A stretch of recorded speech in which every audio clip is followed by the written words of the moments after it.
السلام علیکم۔ آج ہم ڈیلی رکو سیریز کے 60th قرآنک ویڈیو کو ریکارڈ کریں گے انشاءاللہ۔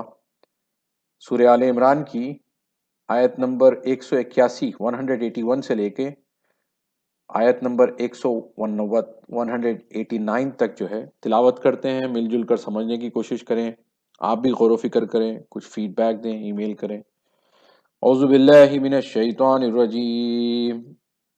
لقد سمع الله قول الذين قالوا ان الله فقير ونحن اغنياء۔ البتہ اللہ نے ان کی بات سن لی جن لوگوں نے کہا کہ اللہ فقیر ہے اور ہم مالدار ہیں۔ سنكتب ما قالوا وقتلهم الانبياء بغير حق ونقول ذوقوا عذاب الحريق۔ جو انہوں نے کہا اور ان کا نبیوں کو ناحق قتل کرنا ہم لکھ رکھیں گے اور کہیں گے چکھو جلانے والا عذاب۔ اب اس سے پہلے بھی اللہ تعالیٰ نے کئی بار انفاق کرنے کی جو آیتیں تلاوت کی ہیں، تو جو آیتیں ہمارے پاس آئی ہیں جو ہم نے تلاوت کی ہیں، اللہ تعالیٰ نے جو ہمارے لیے نازل کی ہیں، قرآن میں موجود ہیں، تو وہ جو ہے کچھ لوگوں کو، جو لوگ اس قرآن پہ بلیو نہیں کرتے، وہ لوگ جو ہے یہ کہتے ہوں گے یا سمجھتے ہوں گے، جس کا اللہ تعالیٰ ہمیں علم دے رہا ہے، کہ بھئی جب اللہ تعالیٰ زمین و آسمان کا مالک ہے اور تمام چیزیں اسی کی ہیں، تو پھر وہ قرض حسنہ لوگوں کو کیوں خرچہ کرو بول رہا ہے؟ وہ خود دے سکتا تھا لوگوں کو۔ اور بہت سارے لوگوں کا یہ گمان ہے اور وہ سمجھتے ہیں کہ اللہ نے جو ان کو دیا ہے اور دوسرے کو غریب رکھا ہے تو یہ اللہ کی مرضی ہے، ہم کیوں اپنا مال اس کے ساتھ شیئر کریں؟ ایسی لاجیکل آرگیومنٹس وہ لوگ پھیلاتے ہیں تاکہ جو لوگ اللہ کے راستے میں چلنا چاہ رہے ہیں ان کو کنفیوز کر دیں اور ان کو جو ہے بخل سکھائیں وغیرہ وغیرہ۔ تو یہاں پر اللہ تعالیٰ بلیورز کو، جو اس کتاب پہ بلیو رکھتے ہیں اور اس کتاب سے لرننگ لیتے ہیں، ان کو یاد دہانی دے رہے ہیں کہ کچھ لوگ ہیں جو یہ کہیں گے یا کہتے ہیں یا انہوں نے کہا ہے اپنے اعمال کے ذریعے سے یا اپنے تھاٹس میں یا لوگوں کو ویسے ورغلایا ہے کہ بھائی اللہ نے ان کو غریب کیا ہے تو آپ کیا امیر کرنے چلے گئے، ان کے ساتھ کیوں شیئر کر رہے ہیں وغیرہ وغیرہ کے کچھ ایویڈنسز۔ تو وہ کہتے ہیں کہ اللہ فقیر ہے اور ہم مالدار ہیں، ہم اغنیاء ہیں کیونکہ ہمارے پاس پیسہ ہے ان کے فالوور سے زیادہ۔ اور کئی دوسری جگہوں پر بھی یہ آیتیں آئی ہیں کہ ہماری محفل ان کی محفل سے کافی اچھی ہے، اور اکثر اوقات پہ ظلم زیادتی کرنے والے لوگوں کی جو شان شوکت جو دنیا میں ہے وہ کافی بہتر ہے مومنین کے سامنے، کیونکہ مومنین کی کیفیت یعنی مسکین کیفیت ہے ان کی، ہمیشہ جو ہے ان کا جو یعنی ویلتھی سٹیٹس ہے، ان کا جو پیسے کا سٹیٹس ہے، وہ جو ہے کسی حد تک جو ظلم زیادتی کرنے والے لوگ ہیں ان سے دکھنے میں بظاہر کم دکھتا ہے۔ تو وہ لوگ ایسا کہہ رہے ہیں، تو اللہ تعالیٰ کہہ رہے ہیں کہ جو انہوں نے کہا اور ان کا نبیوں کو قتل کرنا، وَقَتْلَهُمُ الْأَنْبِيَاء، ہم نے اس سے پہلے بھی اس چیز کو دیکھا ہے کہ یہاں پر قتل الانبیاء کو جو لغوی معنی آئے گا وہ ایگزیکٹلی یہی رہے گا کہ ان کا قتل کرنا انبیاءوں کا، لیکن دوسری کئی آیتوں سے ہمیں اس بات کی وضاحت ملتی ہے کہ اللہ تعالیٰ اپنے نبیوں کو دوسروں پہ غالب رکھتا ہے۔ تمام قرآنک ایگزامپلز میں جتنے نبیوں کا ذکر آیا ہے اللہ تعالیٰ نے ان کو ورسٹ سے ورسٹ سینیریو میں بچایا ہے۔ تو ہم اس قتل کو اس انداز میں لے رہے ہیں کہ جس میں ایک معنی یہ بھی ہوتا ہے کہ ان کی بات کو ریجیکٹ کرنا، ان کو ستانا، ان کو تکلیف دینا، ان کو جھٹلانا وغیرہ وغیرہ۔ تو بغیر حق کے ان کو قتل الانبیاء انہوں نے کیا۔ وَنَقُولُ ذُوقُوا عَذَابَ الْحَرِيقِ، تو جبھی بھی وہ وقت آئے گا تو اللہ تعالیٰ کہے گا کہ اب تم جلانے والا عذاب چکھو۔ ذَلِكَ بِمَا قَدَّمَتْ أَيْدِيكُمْ وَأَنَّ اللَّهَ لَيْسَ بِظَلَّامٍ لِّلْعَبِيدِ، یہ اس کا بدلہ ہے جو تمہارے ہاتھوں نے آگے بھیجا، اور یہ کہ اللہ بندوں پر ظلم کرنے والا نہیں ہے۔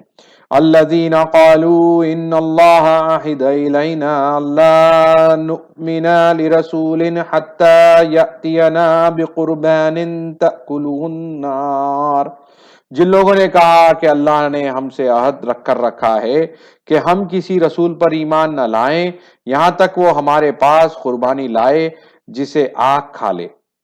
اب یہاں پر انہوں نے ایک کنڈیشن بیان کی ہے کہ ہم اللہ کے کسی رسول کو نہیں مانیں گے جب تک کہ ایک قربانی، وہ رسول جو اپنے آپ کو دعویٰ کر رہا ہے کہ وہ رسول آئے اور وہ یہ لائے کہ جو ہے ایسی قربانی لائے جس کو آگ کھا لے۔ اب یہ آگ کھا لے، ان کا یہ سٹیٹمنٹ ہے کہ جب تک کہ ان لوگوں نے کہا کہ ہم کسی رسول کو نہیں مانیں گے جب تک کہ وہ ایسی قربانی ہمارے پاس لے آئے جس کو آگ کھا لے۔ اب ہمیں حکم دیا جا رہا ہے، یا اللہ کے رسول صلی اللہ علیہ وسلم کو یا مہدی موعود علیہ الصلوۃ والسلام کو، جو اس قرآن کے تحت لوگوں کو آیات پڑھ کے سناتے تھے اور عمل کرتے تھے، ان کی اتباع میں ہمیں بھی، اگر ہمارے ساتھ بھی یہ بات آئی تو ہمیں یہ کہنا ہے کہ قل قد جاءکم رسل من قبلی بالبینات وبالذی قلتم فلم قتلتموہم ان کنتم صادقین۔ آپ کہہ دیں البتہ تمہارے پاس مجھ سے پہلے بہت رسول آئے نشانیوں کے ساتھ، اور اس کے ساتھ بھی جو تم کہتے ہو، یعنی اس سے پہلے تمام رسول کس کے ساتھ آئے؟ بینات کے ساتھ آئے، بینات روشن نشانیوں کے ساتھ، یعنی کھلی نشانیوں کے ساتھ، اور اس چیز کی بھی بات تم جو کہہ رہے ہو اس کے ساتھ بھی آئے، کیونکہ ان کا خود یہ دعویٰ ہے کہ وہ رسول کو مانے ہیں، کسی نہ کسی رسول کو، اور اس لیے مانے ہیں کہ ان کے پاس یہ بات آئی ہے۔ تو اگر اس کا ایویڈنس ہمیں قرآن میں کسی رسول کے ساتھ نہیں ملتا کہ وہ ایسی قربانی کے ساتھ آئے جس کو آگ کھا گئی ہو، تو ہم اس کو ایک سارکاسٹک انداز میں جواب لیں گے کہ کیونکہ انہوں نے خود ساختہ ایک رول بنا لیا کہ رسول ایسی قربانی لے کے آئے گا جس کو آگ کھائے گی، یہ انہوں نے ایک خود ساختہ اصول بنایا۔ تو ایک سارکاسٹک انداز میں اس کا رپلائی اس انداز میں دیا جانے کے لیے ہمیں کہا جا رہا ہے کہ تمہارے پاس مجھ سے پہلے بہت سے رسول آئے نشانیوں کے ساتھ، یہ تو کنفرمڈ ہے کیونکہ خود جو موجودہ رسول تھے حضور صلی اللہ علیہ وسلم یا مہدی موعود علیہ الصلوۃ والسلام، وہ خود نشانیوں کے ساتھ آئے۔ تو اب یہ جو انذر کنڈیشن وہ مانگ رہے ہیں، خود ساختہ کنڈیشن کہ آگ ان کی قربانی کو کھا لے، تو وہ بھی آئی کیونکہ وہ تو مان رہے ہیں نا، لیکن انہوں نے جس رسول کو بھی اس آگ کے کھانے کی تحت مانا ہے بلکہ منسوب کیا اس رسول کے ساتھ یہ بات کو، لیکن اس کی کہی ہوئی باتوں کو تو ریجیکٹ کر چکے ہیں نا، کیونکہ کسی بھی رسول کا پیغام ڈیفرنٹ ہے ہی نہیں، کسی بھی رسول کا پیغام صرف اور صرف یہ ہے کہ لا الہ الا اللہ۔ یہ مین آبجیکٹو جو پورے قرآن کا یا تمام صحیفوں کا، تمام انبیاؤں کا جو لا الہ الا اللہ کا آبجیکٹو تھا، یہ کبھی بھی چینج نہیں ہوا۔ تو کسی بھی رسول کو ماننے والا کیوں نہ ہو، محمد صلی اللہ علیہ وسلم سے پہلے جتنے انبیاء آئے ہیں، کتنے بھی انبیاءوں کا ماننے والا کیوں نہ ہو، اس کے پاس جو بیسک پیرامیٹرز انسانیت کے اور اللہ کی عبادت کے سیم ہے، اس کے اندر کوئی تبدیلی نہیں ہے۔ لوگوں سے اچھی بات کرنا، لوگوں کے ساتھ عدالت جسٹس کو قائم کرنا، آپس میں رحم دلی کے ساتھ رہنا، کسی پر زور ظلم نہیں کرنا، ظالم کا ساتھ نہیں دینا، جھوٹ نہیں کہنا، غلط فحش کاموں کو عوام میں پھیلانا نہیں، ریسورسز کو اپنی طرف ہولڈ کر کے نہیں رکھنا، اس کو اللہ کی امانت سمجھ کے لوگوں میں خرچ کرنا، اللہ کو ایک ماننا، اس کے علاوہ کسی اور کو خدائی میں شرکت نہیں کرنا، یہ تمام انبیاءوں کا، تمام رسولوں کا کامن میسج تھا۔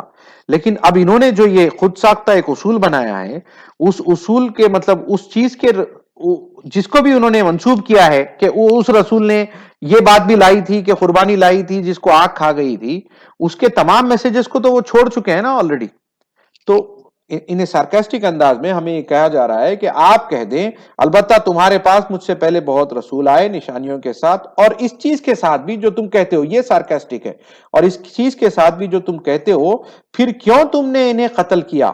اب یہ قتل کیا جو ہے نا لٹرری سینس میں جو لے رہے ہیں لوگ، مار دیا، ہم نے کئی بار اس کی وضاحت کی ہے کہ اس کو ہم ریجیکٹ اور جھٹلانا، ان کو ستانا وغیرہ میں لیں گے اگر تم سچے ہو، کیونکہ اب دیکھیے اب یہاں پہ اس کو فردر یہ ایلابریٹ ہو رہی ہے بات، اگر آپ دیکھیں ادھر، یہ یہاں سے ادھر جائے گی، دیکھیے یہ قتل تم کو اگر آپ آگے لے کے جائیں گے تو یہاں سے آپ ملا سکتے ہیں اس کو کذبوا کا، پھر فَإِن كَذَّبُوكَ فَقَدْ كُذِّبَ رُسُلٌ مِّن قَبْلِكَ جَاءُوا بِالْبَيِّنَاتِ وَالزُّبُرِ وَالْكِتَابِ الْمُنِيرِ۔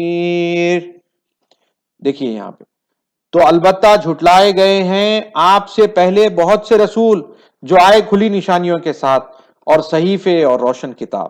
تو جھٹلائے گئے. یہاں پر سینس بن رہا ہے کہ وہ جو قتل انہوں نے کیا ہے وہ اصل میں ان کو جھٹلانا اور ان کو ستانا، کیونکہ اللہ تعالیٰ نے کئی بار رسول اور نبیوں کو غالب رہنے کی یعنی کنفرمیشن دی ہے، گارنٹی دی ہے، اور کوئی رسول اور نبی کا ایگزامپل نہیں ہے جس میں اللہ تعالیٰ نے ان کو جو ہے ایسے ہی بے سہارا پبلک کے ڈیسیشن پہ چھوڑ دیا ہے. کل نفس ذائقۃ الموت، ہر نفس کو چکنا ہے موت کا مزہ. وَإِنَّمَا تُوَفَّوْنَ أُجُورَكُمْ يَوْمَ الْقِيَامَةِ، اور قیامت کے دن تمہارے اجر پورے ملیں گے. فَمَن زُحْزِحَ عَنِ النَّارِ وَأُدْخِلَ الْجَنَّةَ فَقَدْ فَازَ، پھر جو کوئی دوزخ سے دور کیا گیا اور جنت میں داخل کیا گیا پس وہ مراد کو پہنچ گیا. وَمَا الْحَيَاةُ الدُّنْيَا إِلَّا مَتَاعُ الْغُرُورِ، اور دنیا کی زندگی کچھ نہیں ایک دھوکے کے سوا. متاع الغرور، ایک ایلیوژن ہے، ایک ڈیلیوژن ہے، اس کے علاوہ کچھ نہیں ہے. لَتُبْلَوُنَّ فِي أَمْوَالِكُمْ وَأَنفُسِكُمْ، تم اپنے مالوں اور اپنی جانوں میں ضرور آزمائے جاؤ گے. وَلَتَسْمَعُنَّ مِنَ الَّذِينَ أُوتُوا الْكِتَابَ مِن قَبْلِكُمْ وَمِنَ الَّذِينَ أَشْرَكُوا أَذًى كَثِيرًا، اور تم ضرور سنو گے ان لوگوں سے جنہیں تم سے پہلے کتاب دی گئی، یعنی آپ سے پہلے جن کو کتاب دی گئی. اب ہمارے لیے، ہم مہدویوں کے لیے، مسلمان ہیں، یہودی ہیں، نصرانی ہیں، اور جو بھی لوگ جن کے پاس بھی خدائی کتاب ہونے کا دعویٰ ہے، یہ تمام لوگ ہیں جن کو کتاب ملی. اب ان سے ہم بہت سی ایسی باتیں سنیں گے، اور مشرکوں سے، تم سے پہلے جو کتاب دی گئی اور مشرکوں سے کیا سنیں گے؟ دکھ دینی والی باتیں. ازن کثیرہ، بہت سی. یہ لوگ آپ کو بہت تانے تشنے ستائیں گے، بہت ساری آپ کو جو ہے نا ٹربلنگ والی باتیں کریں گے. وَإِن تَصْبِرُوا وَتَتَّقُوا فَإِنَّ ذَلِكَ مِنْ عَزْمِ الْأُمُورِ، اور اگر تم صبر کرو اور پرہیزگاری کرو تو بے شک یہ بڑی ہمت کے کاموں میں سے ہے. جب کبھی بھی ایسا ہوگا کہ آپ کو لوگ بہتان بازی کریں گے، آپ کے بارے میں برا بھلا بولیں گے، آپ کے نام رکھیں گے، آپ کے پیغام کا مذاق اڑائیں گے، یہ تمام جو آپ کے ساتھ ازن کثیرہ ہوگا، تو ہمیں کیا کرنا ہے؟ وَإِن تَصْبِرُوا وَتَتَّقُوا، ہمیں صبر کرنا ہے اور پرہیزگاری کرنا ہے. اگر تم صبر کرو اور پرہیزگاری کرو تو بے شک یہ بڑے ہمت کے کاموں میں سے ہے، عزم الامور. وَإِذْ أَخَذَ اللَّهُ مِيثَاقَ الَّذِينَ أُوتُوا الْكِتَابَ لَتُبَيِّنُنَّهُ لِلنَّاسِ وَلَا تَكْتُمُونَهُ فَنَبَذُوهُ وَرَاءَ ظُهُورِهِمْ وَاشْتَرَوْا بِهِ ثَمَنًا قَلِيلًا، اور یاد کرو جب اللہ نے اہل کتاب سے عہد لیا کہ تم اسے لوگوں کے لیے ضرور بیان کرنا، یعنی جس کے پاس بھی اللہ کی کتاب ہے ان کے ساتھ یہ عہد لیا گیا ہے کہ اس کتاب کا میسج لوگوں کے سامنے بیان کرو، پہنچاؤ. جیسے آپ کو مجھے پہنچانا ہے، مجھے آپ تک پہنچانا ہے، یا دوسروں تک پہنچانا ہے، اپنے عمل کے ذریعے، اپنے قول کے ذریعے، تمام چیزوں میں. اور ہمیں کانٹرڈکشن نہیں رکھنا ہے ہمارے خود کے انڈرسٹینڈنگ میں اور ہمارے خود کے اعمال میں. کیونکہ دوسری جگہوں پہ اللہ تعالیٰ فرما رہا ہے کہ لما تقولون وما لا تفعلون، کیوں تم وہ کہتے ہو وہ بات جو تم خود نہیں کرتے. تو ہمیں بات اچھے انداز میں جیسا کہ پہنچانا ہے ویسا پہنچانا ہے. لیکن یہ لوگوں نے کیا کیا اکثر اہل کتاب میں، اور جو بھی یہ چھوڑے گا اللہ کا پیام بیان کرنا، لوگوں تک پہنچانا، وہ اہل کتاب کے اسی زمرے میں آئے گا جس زمرے کا یہاں پر بیان ہو رہا ہے. اور یاد کرو جب اللہ نے اہل کتاب سے عہد لیا کہ تم اسے لوگوں کے لیے ضرور بیان کرنا اور اسے نہ چھپانا، انہوں نے اسے اپنی پیٹھ پیچھے پھینک دیا اور اس کے بدلے تھوڑی سی قیمت حاصل کر لی.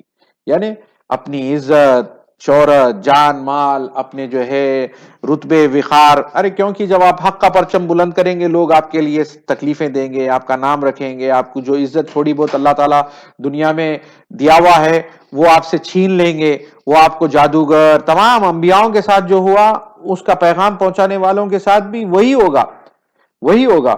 ستایا جائے گا، ان کو جو ہے تکلیف دی جائے گی، شہر بدر کر دیا جائے گا، ان کو جو ہے اخراج کی نوبت لا دی جائے گی، ان کا سوشل سٹیٹس خراب کر دیا جائے گا، سلینڈرنگ کی جائے گی، ان کے بارے میں برا بھلا کہا جائے گا.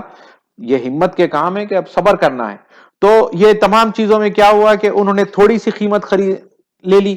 تو سمنن خلیلا، اب اس کو ٹریڈیشنلی باہر والے جتنے بھی ہیں اس کو اس انداز میں تفسیر کرتے ہیں کہ بھائی اس کے بدلے میں انہوں نے کچھ اور کتابیں لکھی وغیرہ وغیرہ، لیکن اس کو آپ بغیر بیاس کے اگر دیکھیں تو یہ سمنن خلیلا کیا ہے؟ تھوڑی سی قیمت. اللہ تعالیٰ کیا فرما رہے ہیں دوسری جگہ پہ؟ کلو متاع دنیا خلیل، یعنی تمام کی تمام دنیا خلیل ہے. تو جو بھی دنیا میں آتا ہے اپنی جان مال کی حفاظت کرنے کی کوشش، اپنی عزت و آبرو کی حفاظت کرنے کی کوشش، کہ کوئی آپ کے نام رکھ رہا ہے تو اس سے بچنے کی کوشش، یہ جتنے بھی کوششوں میں آپ اس دنیا کو حاصل کرنے کے لیے حق بات کو پیچھے ڈال دیں گے اور اس کو بیان کرنا چھوڑ دیں گے تو وہ اسی زمرے میں آ جائیں گے. آج اگر میں بھی جو اللہ تعالیٰ کے میسج ہیں اس کو اگر بیان کرنا چھوڑ دوں، اس کو جیسا پیش کرنا ہے ویسا پیش کرنا چھوڑ دوں، تو میں بھی اسی زمرے میں رہوں گا. اگر آپ بھی ایسا کریں گے تو آپ ہی اسی زمرے میں ہوں گے. ہزار بار ہم یہ بول لیں کہ القرآن والمہدی امامنا، قرآن مہدی ہمارے امام ہیں، میں مصدق امام ہوں، میں کتنے بھی بار بول دوں، لیکن اگر میں اس کو جس طریقے سے بیان کرنا ہے اور لوگوں میں سامنے لانا ہے چھوڑ دوں، اس لیے چھوڑ دوں کہ لوگ میرے لیے برا بھلا بول رہے ہیں، لوگ میرے بارے میں برا بھلا بول رہے ہیں، تو میں اسی زمرے میں آ جاؤں گا. فَبِئْسَ مَا يَشْتَرُونَ، تو کتنا برا ہے جو وہ خریدتے ہیں. لا تحسبن الذين يفرحون بما أتوا يحبون أن يحمدوا بما لم يفعلوا فلا تحسبنهم بمفازة من العذاب. آپ ہرگز نہ سمجھیں جو لوگ خوش ہوتے ہیں جو انہوں نے کیا اور چاہتے ہیں کہ اس پر ان کی تعریف کی جائے جو انہوں نے نہیں کیا، پس آپ انہیں رہا شدہ نہ سمجھیں عذاب سے. آج بھی قوم مہدویہ میں یا تمام بلیورز میں بہت سارے لوگ ہیں جو حق کو جانتے ہیں کہ واقع میں اللہ تعالیٰ کا پیغام یہ ہے اور یہی ہے، لیکن جسٹ بیکاز ان کو فیئر ہے لوگوں کا کہ بھئی تمام کائنات کچھ اور مانتی ہے، ہم اللہ کی اس بات کو مان کے کچھ اور پیش کریں گے تو ہم مشکل میں پڑ جائیں گے. تو وہ لوگ جو یہ چھپا رہے ہیں اور اپنے آپ کو بھئی میں تو بچ گیا، میں تو نام خراب ہونے سے بچ گیا، لوگ میری تعریف کرتے ہیں، اس کو آپ کو کہا جا رہا ہے کہ آپ ان کو ریا شدہ مت سمجھیں، ان کو بہت برا عذاب پہنچے گا. وَلَهُمْ عَذَابٌ عَلِيمٌ، اور ان کے لیے دردناک عذاب ہے. وَلِلَّهِ مُلْكُ السَّمَاوَاتِ وَالْأَرْضِ، اور اللہ ہی کے لیے بادشاہت آسمانوں کی اور زمین کی. اللہ ہی بادشاہ ہے. یہ تمام دنیا کے چھوٹے چھوٹے ریاستی بادشاہوں کو آپ بادشاہ اگر سمجھنے لگے ہیں تو میں اور آپ کو اپنا ایمان چیک کرنا ہے. یاد ہے وہ بات جب کہ مہدی موعود علیہ الصلوۃ والسلام کے پاس کوئی لوکل بادشاہ اس زمانے کا، وہاں کا جو ریاستی بادشاہ جس کو کہتے ہیں، وہ آنے والا تھا، لوگوں نے کہا کہ بھئی بادشاہ آنے والا ہے وغیرہ وغیرہ، تو مہدی موعود علیہ الصلوۃ والسلام نے کہا کہ کون بادشاہ؟ بادشاہ تو صرف ایک ہی ہے جس کا کوئی وزیر نہیں ہے. وہ بادشاہ کا وزیر وغیرہ بول کے آنے والا تھا. تو اس کنٹیکس میں مہدی موعود علیہ الصلوۃ والسلام نے فرمایا کہ کون بادشاہ؟ بادشاہ تو صرف ایک ہی ہے جس کا کوئی وزیر نہیں ہے. تو یہ ہمارے دلوں میں، ہمارے سب کانشیس میں ہمارے کو بٹھانا ہے کہ بادشاہ صرف ایک ہی ہے، اسی کی حکومت ہے، اسی کا قانون ہے، اسی کی شریعت ہے. انسان کی بنائی ہوئی کوئی شریعت نہیں ہوتی جس پہ کوئی عمل کرتا ہے. تمام پیغمبر، تمام میسنجرز اسی کی دعوت دینے کے لیے آئے اور اسی کی طرف سب کو متنبع کروایا اور اسی کی آرزو، اسی کی محبت کروائی، اسی کی عزت کروائی. واللہ علی کل شیء قدیر، اور اللہ ہر شے پر قادر ہے. صدق اللہ العلی العظیم.